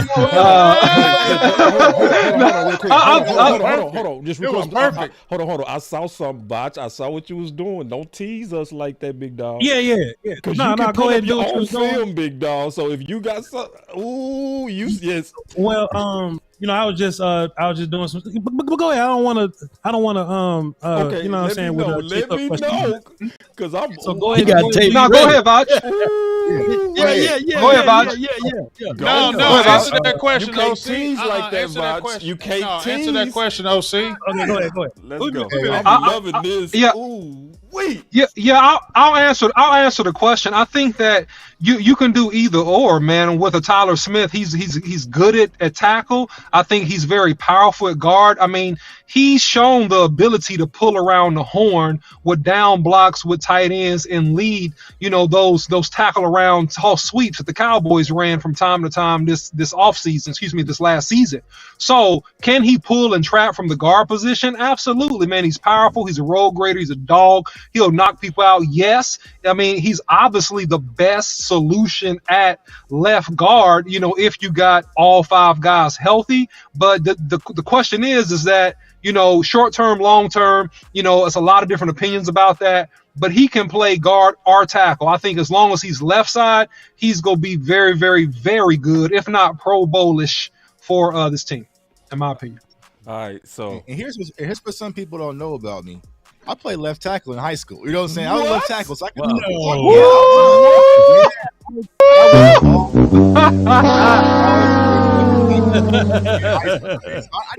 know some of the lingo. I got the calls. They said, "Oh, absolutely not." You know what I'm saying? He's going all defense. You know what I'm saying? So I know a little bit of the lingo. You know what I'm saying? So, go ahead, Voch. Drop that film session. Oh, hold on. My button didn't work. Oh, but hold on. Let me see, because I got a button for you. Let me see. You set yourself up for this. You know you did. You already know you did. Who? J Tuck? Yeah. I'm trying to. J Tuck. No! I was all state left. Please, no! But man. No! Now, here's what happened. Our coach lied to me and said I was going to be playing tight end. He had me playing left tackle. You know what I'm saying? No. You my dog, Tuck, but no. I was all state left tackle, man. He all state left tackle, man. Leave Tuck alone, man. You were so athletic and moved him to linebacker, man. Come on, man. Leave him alone, man. Come on. See, but now understand the game. I understand why I play left tackle because we ran a lot of counters. That's how I pulled a lot. You know what I'm saying? So I was out there just balling. But yeah, go ahead. Go ahead, Voch. Go ahead, Voch. I want to see the film, man. Number one bullshit guy. We do the wee woo. Come on, Tuck. Come on, Yeah. Tuck. Left tackle, man. Number one bullshit now. Number one. Oh, so let Voch get to the film. My bad. Come on, man. I'm just messing with you. Let Voch get to the film, man. He just messed me up. They don't love that line for real, man. That's good. Hey, Voch, I think I saw this cut up on your channel, man. Actually, the cut up you're talking about right now. But go ahead, bro. Rock with it. What you got? What you got, for sure. I just happen to have some film. I got 3 plays I want to show if y'all don't mind. Let's go. Earlier we was talking about the difference between guard and tackle pass blocking, right? Well, look at Tyler right now. Tyler's at left guard, and look at how fast Vita Vea gets on him. Let me just hit play right here. Look at how fast Vita Vea gets on him. Snap, boom, and you have to be able to latch on to guys quickly like that. You have to be able to take 1 step, maybe 2, and then latch on to guys. Boom. And look at the difference between him and Jason Peters right now at left tackle. He got 1, 2, 3. You know what I'm saying? It's more of a timing game. It's more of a when do I engage you? It's all about arm length. That's why, draft season or whatever. Hey, who has the longer arm so I can touch you first? So what spacing is a big important thing. So just wanted to give a visual on how fast it happens at guard or how fast it happens at center. Take a look at Biotish and Zach Martin right now. It's even faster right there when it's a one take on you, So that's why guys like Lesko probably shouldn't be playing too much guard out here, Man, that's ridiculous, Voch. And I 2,000%, real quick, I 2,000% agree with you on that, Voch. It is no way in God's green earth that you should put Matt Walensko at guard because, first of all, he doesn't have the power. And what you saw there on that last play you showed, you saw that if Tyler Smith sat down on the bull rush and he controlled the guy with his inside hand. And he adjusted, and Matt Walensko is not going to have the leverage or the bend to be able to do that inside. Go ahead, Voch. Man, But hey, Voch, before you go on to that, if you can go back to that play, Voch, Go back to that play Yes, for sir. me, and from a center perspective or from a center point of view, why Yeah. is Tyler Biotis helping Zach Martin out when you can see that Tyler Smith probably needed that help? Tyler should have helped out the big boy over there to the left and Good juxtaposed to question, the Law. right. Damn good question. Well, because I think in this situation, we have what we call like big on big block. So the left side is big on big on big.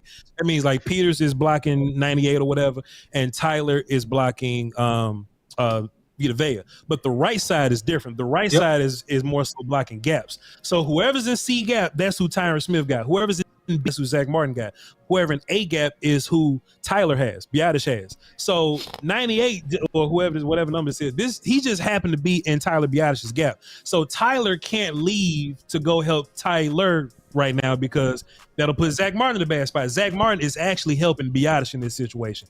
Zach is kicking and he's looking in his gap. Nobody's there. Zach Martin really has eyes on 45 right here. So if the linebacker don't come, you see Zach Martin looking at him right now. So if 45 leaves, then Zach goes, all right, let me look back inside to help somebody. Then boom, that's when Zach Martin ends up taking over this guy. He's actually helping Biotis right now. And as you see, this guy that was on Biotis, the shade guy, he ends up in B gap, which makes him Zach Martin's guy. But then Biotis can't overplay because if he comes back in A gap, then he'll be Biotis' guy. So the right side is running gap stuff. The left side is big on big. So if Vita Vea crosses face and end up on Tyler's right side,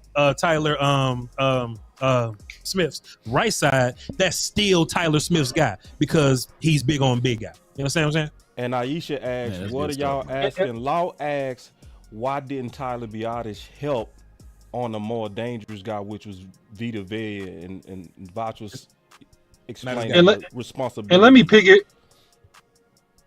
me piggyback a little bit if you're running back to the top, Voch. Beautiful explanation. I mean, you got a base slide pretty much here, right? You got base block on the left, and you got a slide looking outside, and that's why you see Ezekiel Elliott step up, right? He's reading outside to inside, right? And so on this, hey man, he escapes, right? It's no threat, so he escapes. So where you saw in some instances, and I just want to give some credence to this now, Voch, you the man forever if you got this tape, right? If you see loops, so if you saw Vita Vea loop across, all the way across into the A gap, into the face of Tyler Biotis, that's his man. And then you will see, I forget this guy, whoever this guy is, you see him loop out. Then that's how you try to beat this blocking scheme, by getting people to turn their shoulders and lose gap integrity with loops coming back from the other way. Go ahead, Voch. Yep. And one thing real quick, just real quick. Boss, I got to ask this. Go. Because I was getting ready to tell Big, I was getting ready to tell Voch and OC that y'all not finna take over the damn show. Yeah, they are. Come on, you asked. No, look, I got this question, but here's my question.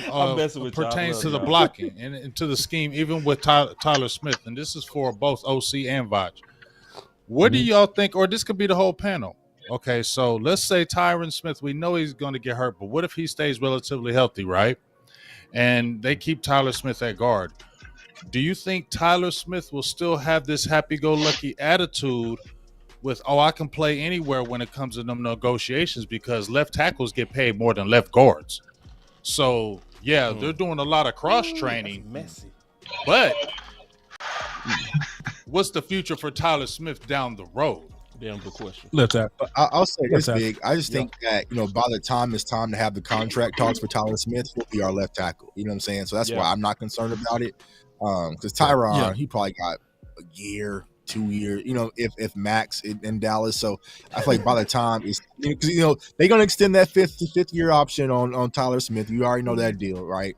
So by the time it's really time to pay Tyler Smith, he'll be our left tackle, and that won't probably be a conversation. So Chat going crazy on me. Yeah, boss, I want my ball back. All right, so I don't want to go too heavy, man.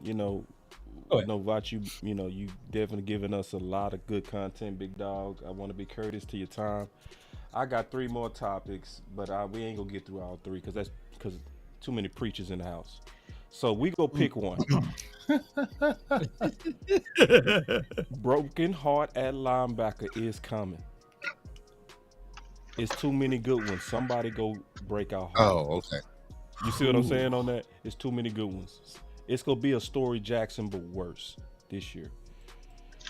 We can talk about that, or we can keep it positive, which is who is Bland, Steele, and Hendershot.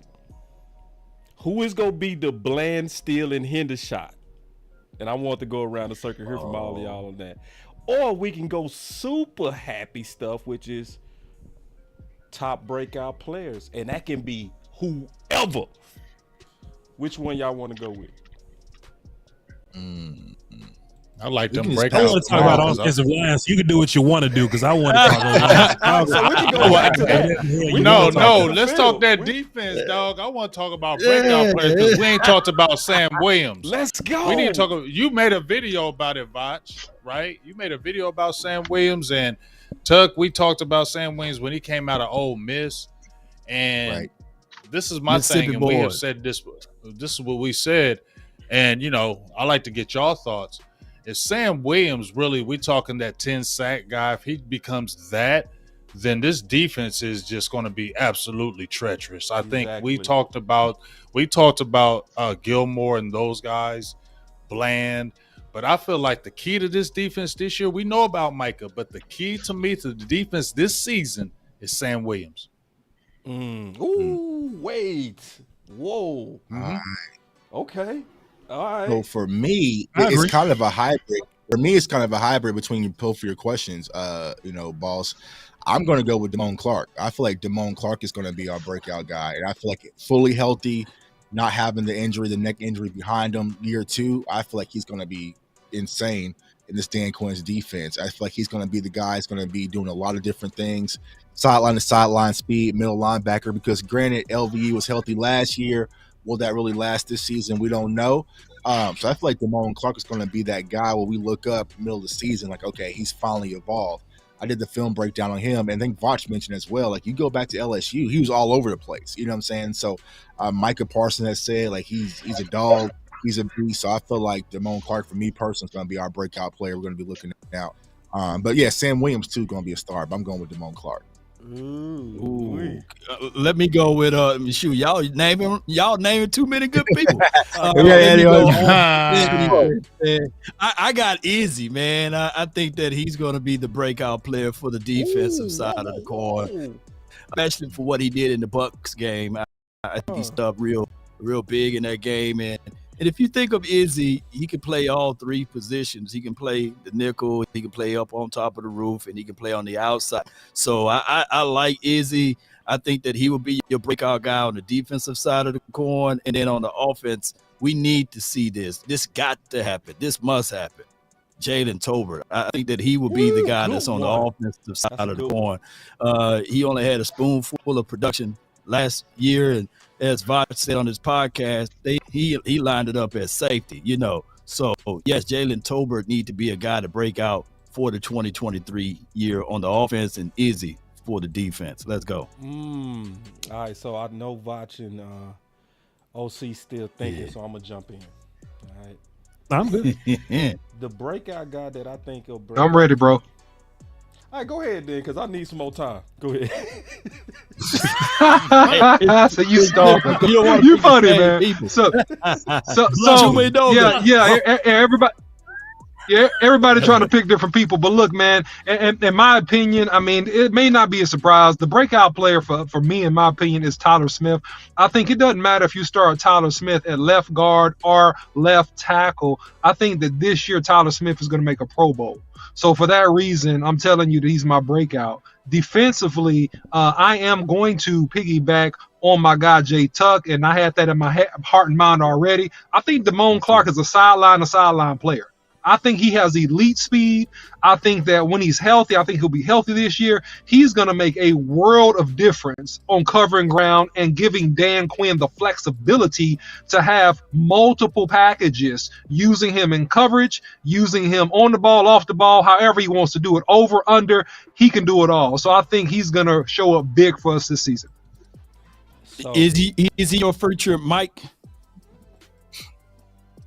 I think he is. Yeah. Yeah, he the future Mike. Oh no, Harper. Wait. I hear a lot of people taking some deep breaths over there, man. No, I'm pretty solid. It's gonna be Harper. I'm pretty solid. Well, no, that's hard, bro. That's No, hard. You ain't seen Harper. You ain't seen Harper. I'll make the case. I will make the case on you. The leading tackle in preseason was Harper, big dog. Preseason. But that was with a whole he's nice. But I'm just Harper's saying. nice. Then you also take somebody that's an athletic freak. But full speed, 40-inch vertical. But Cox has already been on the table. He's already put it on the table. You already see with him. I don't think OC's he made point. for that middle. He would do good if they No, he's more the weak side to me. Strong side, weak side. Totally. He can trail because he can get those tackles off the backside. Let me get my guy in here.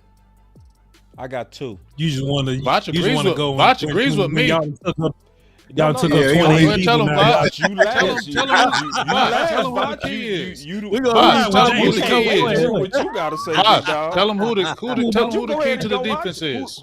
Who's your breakout guy? Sam Williams. He's the key. Made the play. Sam Williams. I'll tell you why. Because the key to this defense, I think, and we've learned this over the offseason, is the small pieces that make it Teflon. You know what I'm saying? Deron Bland being a dude that we can count on. You know, Van Der Esch being a dude that we can count on. They may not be the stars of the defense, but we can count on them, right? And I started thinking about, just watching film from last year. I was like, man, why is Micah Parsons playing so much full-time DN? Wouldn't it be better if he was blitzing from linebacker sometimes and then blitzing from over here sometimes? Why did he play so much full-time defensive end? In my mind, maybe Dan Quinn just couldn't rely on whoever it was playing backside end to deal with the run game stuff when they was running away from D-Law. So in my mind, Micah couldn't be set free being blitzed everywhere because he had to play right defensive end. Now, what if you trust right defensive end? What if you have faith in right defensive end? What if Sam Williams comes in and smokes right defensive end? So now there's no urgency to make Micah play right defensive end. Now Micah can play. If it's in the car for Micah to play right defensive end, cool. But nobody's going to make Micah play right defensive end. And that's when you get dangerous. When Micah Parsons has the freedom to move all over the place, that's when you're dangerous. So Sam could be the most important player on this defense just because he truly sets Micah Parsons free. Because Dorrance ain't going to be there. Because look, D-Law was over there. They just kept running that Dorrance. That's what I mean by make this thing Teflon. Boy, whoever was playing offense against us, they had a hand. All right, we just gonna go head up against Dan Quinn defense. Get your ass whooped. All right, we gonna run the ball against Dan Quinn. Okay, D-Law right there. We gonna run up the middle. All right, we can't do that no more because Hank's in there. We gonna run to the right. They just kept trying everything. All right, we gonna keep running that Dorrance. That works. We gonna keep running that Dorrance. Oh, we can throw the ball on Xavier Rose now. Cool. We got two things we can do. We can throw against Xavier Rose. We can run at Dorrance. That's all they had. Then when Micah became full-time defensive end, that's when they go, all right, cool, we'll just throw the ball at Xavier Rose. So in the attempt to make this defense fully Teflon, Mozzie and Hankins full-time in the middle, plus your other guys, Gilmore at cornerback 2, and Deron Bland is no slouch because they want to throw at him. He'll just get 5 more picks this year. But now when they think to go, all right, we'll just run the ball at the backside defensive end to the left. Sam Williams is there now, who I think was probably better than Dorrance last year. He just hadn't fully earned it. If Sam Williams shows up and he's really a guy you can trust, hell yeah, Sam Williams is the reason. And he's the damn glue that hold this damn thing together. If he can hold down right defensive end like we really think that he can, send Micah free and give him 20 sacks. Ooh, gotta try. No, get a war call, man. Yeah, get the war call. Yeah. So y'all made me last on this one. So I'm gonna go ahead and tell y'all my top breakout player. I was gonna pick him. It's easy. Yeah. Oh, you should. Yeah, that is easy because it's so obvious, right? Yeah. Crazy. Yeah, because I'm gonna even go this far. We not gonna at all miss Amari Cooper. The days of missing Amari Cooper are over. And one of the main reasons I picked him, I could have picked a lot of players. I definitely went with him because I've been paying attention to all of our guests. I paid attention, strong attention to all of our guests. I listened to Aisha. I listened to Brown Brothers. I listened to Clarence Hill. Everybody kept going back to the receiver room. And everybody kept praising Brandon. Everybody kept praising his speed. Flash Lombardi. He's going from number one and being a number one receiver to having way less pressure on him, and he's going to abuse that. And because he's on offense, it's going to be a high-profile position, so I think that's why he going to be, even though y'all likely right on your football reasons, right? Because everybody explains excellent football cases of why Sam Williams and his type should be. I just think the glorification of offense is going to make more people hyped up on offense. So I'm going to go with that one. My next one, in terms of who is the next Bland, Steele, or Hendershot? Gonna shock y'all, maybe. I think it's going to be Hunter. I knew you was going to say him. Why? How you know? Because of Clarence Hill? See, you know it. Yeah, I don't give it. Yeah, I it was don't Clarence give Hill a hell when is reason Clarence why. Hill. Yep. When Clarence Hill said Stephen Jones. Yep. Go ahead. You finish my thought. Go for it. I'm just saying, when Clarence Hill said Hunter Lukey is working with the first, he keep an eye out on him. When Stephen Jones is saying it, dog, y'all already know. When he has a toy, when he likes somebody, when they're already pushing him, he's going to get every opportunity to do good. And to Tuck's point, Tuck has broke down videos about him saying he wasn't just really a fullback. He played multiple positions there. Right. You could see the burst when he's on the field. You can see the authority that he runs with, and you can see he's a versatile player. Remember at Green Bay? Cool. Yeah. This could be that type of guy, even better with the Cowboys. And I think mainly because he go get the opportunity. That's why I said Hendershot. Like when you look at it, Hendershot got his opportunity because it was a lean room last year. You know what I mean? So when we look at the need for power backs, and it's between you and Jones, who is Steven go with? Oh yeah. So he go get every opportunity. So that's why I say with him. So out of respect, I want to go ahead and get into the final word. I don't want to keep my guests, both of my guests, our guests so long. I just want to be courteous to these guys. I appreciate it, especially now during this period where everybody trying to relax. I really appreciate you, Voch and Tuck, you know, just giving us quality content, man, all the time. Y'all are very dependable. And I'm going to say this, didn't they show out? Didn't they just show out today? Like, come on. Great show. Great show. Yeah. So I'll go ahead and kick off the final word real quick and we'll go around the circle.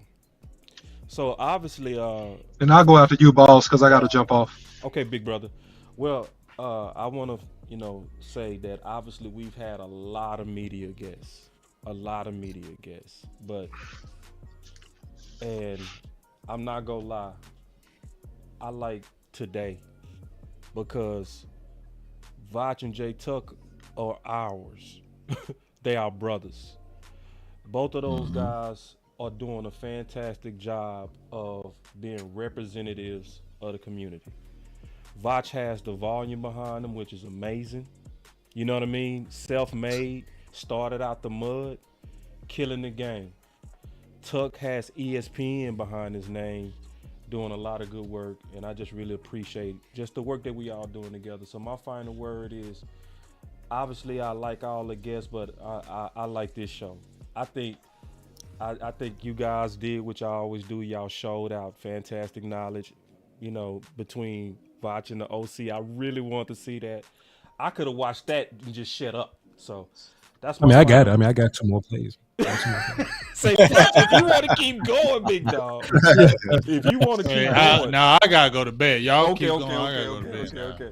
But my final word, y'all in Texas time. I'm in Ohio time. Yeah.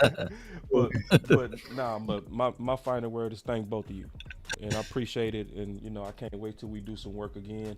Y'all bet not cheat, everybody, and not hit that like button too. Everybody, y'all need to go to everybody channel, hit that like, subscribe, do all that kind of stuff. But that's my final word, man. Yeah, man. So salute to all you gentlemen on the panel, man. These are, I mean, some of the best content creators in the world, man. Not just for the Dallas Cowboys. So Voch, man, thanks so much for giving your time, man. Continued blessings, man, and much success to you and the volume and everything that you're doing and working so hard on. Man, great job, man, being just an offensive line savant, man, and pushing it forward for the community. J Tuck, as normal, man, great work, man, and appreciate all you guys. Law, Big Game James, and my comrade, my numero uno, Boss Cowboy, one of the baddest men in the land, man, producing, doing everything from A to Z, man. So truly appreciate you, gentlemen, and look forward to the season, man. It should be an exciting one for us, and we'll see about a lot of these predictions if they actually came true and how this whole thing shakes out. So it'll be real fun, man. So salute to you guys, and that's my final word. Appreciate that, OC. Appreciate it, man. Appreciate you. Salute. Yeah, man. Just bouncing off OC. I thought this was an amazing night because it felt like it was down home. It felt like it was like Boss said, this was back at the crib. Like you said, we had a lot of the Cowboys people. We're hearing a lot of the inside, but this felt like, hey, we just kicking in and talking like back in the day. And I think that's what the good thing about it was. Once again, salutes to you, Voch. Like you said, started from the bottom, not really from the bottom, but breaking down the videos, what you did your thing, and now where you're elevated now, you and Skit Skywalker still. The community loves seeing that. Continue to do your thing. Continue to push that word out. Continue to push that Cowboy knowledge out. I love listening to you on the offensive line. That was amazing, especially with I'm a bounce off Boss. That was amazing. Listening to you guys break down the just the nuances. Because a lot of people don't know those things, and that helps them take a next step in learning the game of football. So we got to appreciate people that do that, Boss, Law, J Tuck, myself, all of us that go out there and try to explain the game. And I just really appreciate both of you guys. Tuck, you know what you've been doing. I love how you've been killing the streets on Twitter, knowing the people, rubbing elbows with everybody. I really love seeing it. Law, my dog, this is just a shout out to the guys that really started this, and I really looked up watching Voch his videos, sharing that stuff. So it's good to see you really making and doing your thing, dog. So salutes to you, and an amazing show today, and glad you could join us. Appreciate you. And real quick, we do have Sky coming tomorrow.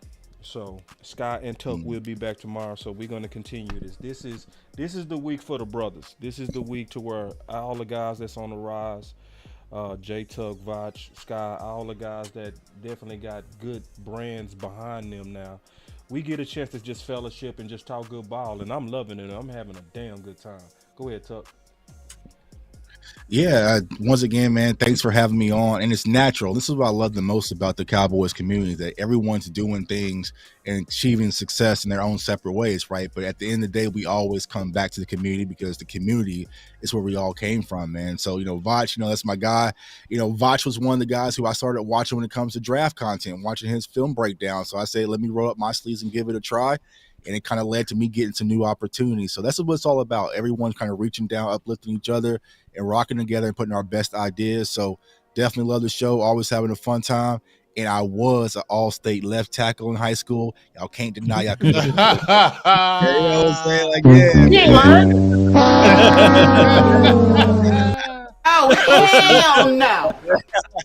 Yeah, man. Oh, bro, come on, Tuck. I'm telling you. And my fault, you wasn't no slouch. You was the best in the city, too. You know what I'm saying? You know what I'm saying? Hey, salute to West High. You know what I'm saying? We call West High, I was out there. I had no idea what I was doing. I asked my left guard every play who I blocked. He told me what number to get. I just go get him. It's all fake news. It's phony stuff. It didn't happen. Wow. You wild, boss. That's my dog, man. Because you can't see my dog. Let that shit happen to me, though. Left tackle, bro. Left tackle. Left tackle. Okay, left tackle, man. All right, nah, I'm messing with you, Tuck. Final words, Voch. Man, this is this is always great. It's always fantastic. It's always a good feeling to get together and do these things. And I just want to say, if anybody's listening right now, we are seen. People see us, and we have come a long way from just being, bloggers or just doing sir. this for fun or doing this in our free time and things like that. Some people still doing their free time. That's cool. But, you'll be surprised how many people see us and, we don't know that they see us. And they'll see us quietly and they go, look at them, So I always tell people, like, if I could give advice to anybody, not that anybody's asking for it, but I'm like, hey man, just always like make your show your best show because you never know who's watching. That was just advice that my mother gave me, right? But whatever. But I'm 31 now, and that shit kind of applies, and I try to always put my best foot forward. Boss didn't hit me and say, hey man, have some film ready. I just know if I'm O-line guy, I better have some film ready. So I just, just things like that. I can't have an opinion and not be able to back it up. I can't not come here and not have a thought about what I'm saying or a backing behind what I'm saying. If somebody hears me and they go, I wonder why Voch think that. Nobody ever says it about me because anything I ever said, I've backed it up. Hey, this is why I feel this way. And I've given you a long reason why I feel this way. And I think it's important to have that because it separates us from hobbyists. It separates us from who we once were. They can't say we're just some miscellaneous YouTube dudes anymore because the job that they doing, we doing it better than a lot of them, And I think that comes from, pardon me if I'm being long-winded, but I think that comes from getting it how we got it. We didn't go to any classes to do this. We didn't go to school to do this. Right. We may have watched a video to learn how to set up a camera, how to work OBS, but we didn't get training to do this. There were people that got training to do this, and they all kind of sound the same. But we don't sound like those people because we did this on our own. That's what makes what we do special, this thing of ours, right? And we're all different because Law got it from the mud differently than I did. Boss got it differently from James. James got it different from me. We got different from OC. So what you have now is this collection of qualified people that all give you something different. Yeah. That's special. That's special. Very. We're not hobbyists anymore. We do this shit for real. Right. We don't have to go mainstream. Hold on. Let me hit this shit. We don't have to go mainstream because mainstream come to us. What I said. You understand? Like, we don't get reached out to because we sound like other people. We do the things that we do. We get the praise that we get. We get the pats on the back that we get because we are who we are and we do what we do the way that we do it. You know what I'm saying? We all, everybody thinks Micah Parsons run fast, but it's how we say it and it's how we present it. And it's the faith that we have in ourselves when we saying it. You know what I'm saying? So anybody that's doing this content thing, man, don't matter what part of the journey you in, like, hey, just keep doing the content thing and keep doing it how you do it. Get it out the mud however you choose to get it out the mud. Don't sound like nobody else. Don't even sound like me. Don't sound like nobody up here. Do it how you do it because you get rewarded for doing it how you do it. And hey, keep on grinding. Appreciate y'all for tuning in to me. We are more than bloggers and hobbyists. We do this shit for real, humbly, respectfully. Answers. No doubt. You can't handle the truth. Yes, indeed, man. Shout out to J Tuck for jumping on. Oh yeah, and he's no longer a special guest. He's family. He's the final word. And also shout out to my guy Voch Lombardi, man, doing unbelievable work. I would say this, man, this guy right here, you make sure everybody that's listening, this dude right here is a trailblazer. He is a one-of-a-kind guy that can talk about this football and give it to us as it relates to us all being in the barbershop and picking up details about it, right? And one thing that the 4-ladder, the 3-ladder networks can't do, they can't take this away from us. Nope. Because they didn't give it to us. So the Cowboys, this particular group that we got, whereas we talking Cowboy stuff, everybody, mama, uncle, cousin trying to do what we doing right now. The Eagles community, the Washington, the Giants, no shade at them, the Vikings, all of those communities, those small communities, they saying, man, I'm trying to get like y'all, man. I'm trying to do stuff like y'all doing. But we getting it out of the mud. We the blueprint for all of this because everybody's looking.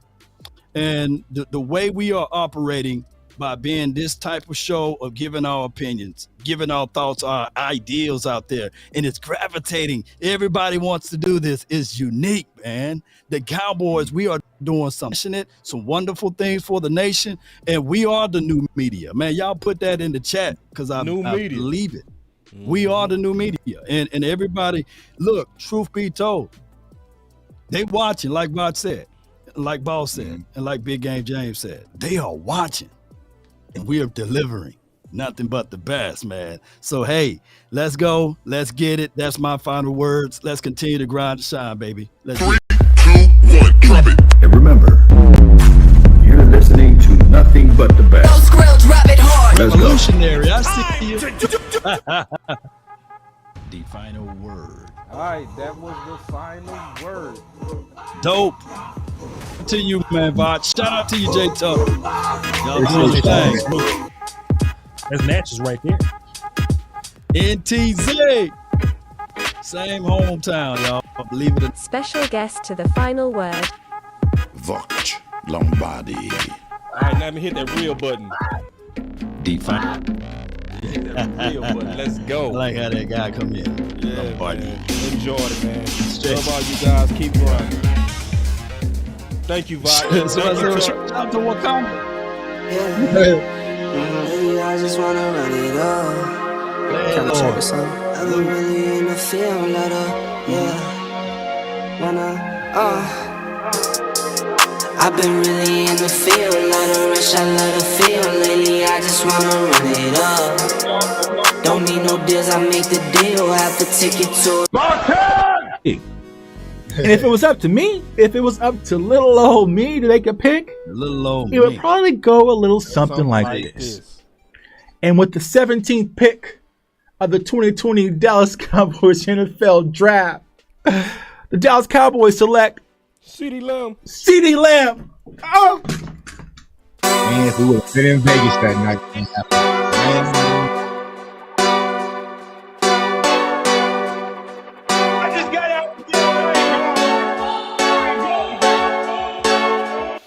I will move down. The smart thing would be to move down, but the Cowboys historically don't. Boss could be a trade down here with Justin. We got to trade. We got to trade. We got to trade. I said this is the place to move. We were just sitting here talking Justin Fields. I said it loud and clear. This is the place to move down. go hard, or go home, go home, go hard, or go home, go hard, or go home, go hard, or go home. Touchdown like the end zone.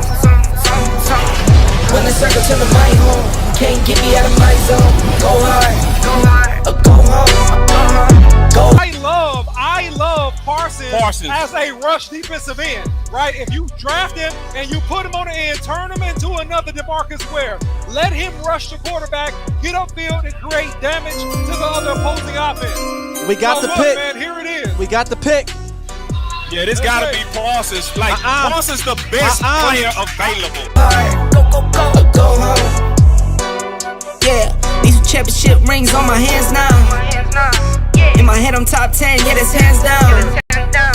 The squad, nigga, looking man down. Funny how foes turn to friends now.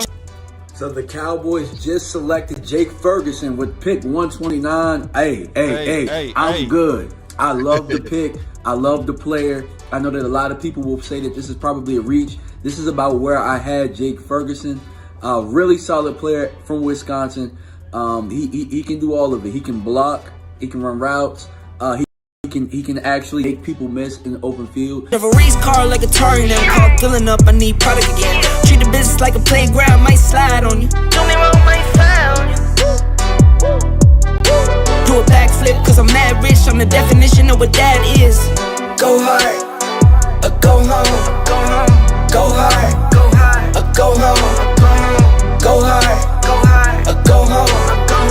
Go hard, or go home. Touchdown like the end zone. When the circle turn to my home, can't get me out of my zone. Go hard, or go home.